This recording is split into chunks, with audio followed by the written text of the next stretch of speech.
এই ফ্যাসিস্টের দোষর রাষ্ট্রপতি চুপ্পুকে কোনো ধরনের সেফ এক্সিট বা বিদেশ যাতে পড়াতে না পারে সেই জন্য সজাগ দৃষ্টি রাখতে হবে। আমরা এখনো সবার আগে বাংলাদেশের নামে সবার আগে লুটপাটের কোনো গল্প এই সরকারকে রচনা করতে দেব না।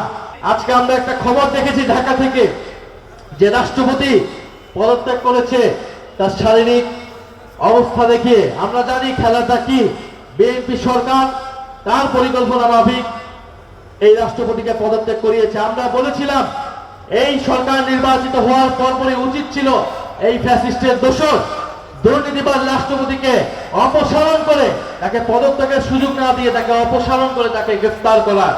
আমরা এখনো বলছি শারীরিক অসুস্থতার নামে বা কোনো ধরনের অজুহাতে এই ফ্যাসিস্টের দোষর রাষ্ট্রপতি চুপ্পুকে কোনো ধরনের সেফ এক্সিট বা বিদেশ যাতে পড়াতে না পারে সেই জন্য সজাগ দৃষ্টি রাখতে হবে এবং সরকারকে অনতিবিলম্বে এই ফ্যাসিস্টের দোষর রাষ্ট্রপতিকে গ্রেফতার করতে হবে।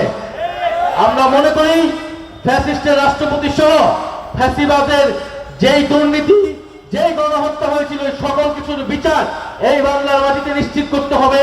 ওসমান হাদির হত্যার খুনিদেরকে এই বাংলার মাটিতে বিচার নিশ্চিত করে জুলাই গণহত্যায় যারা অংশ নিয়েছিল তাদের বিচার নিশ্চিতের মাধ্যমে জুলাইয়ের শহীদদের প্রতি আমাদের যে কমিটমেন্ট সেই কমিটমেন্ট আমাদেরকে পালন করতে হবে।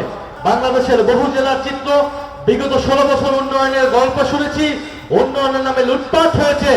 আমরা এখনো সবার আগে বাংলাদেশের নামে সবার আগে লুটপাটের কোনো গল্প এই সরকারকে রচনা করতে দেব না।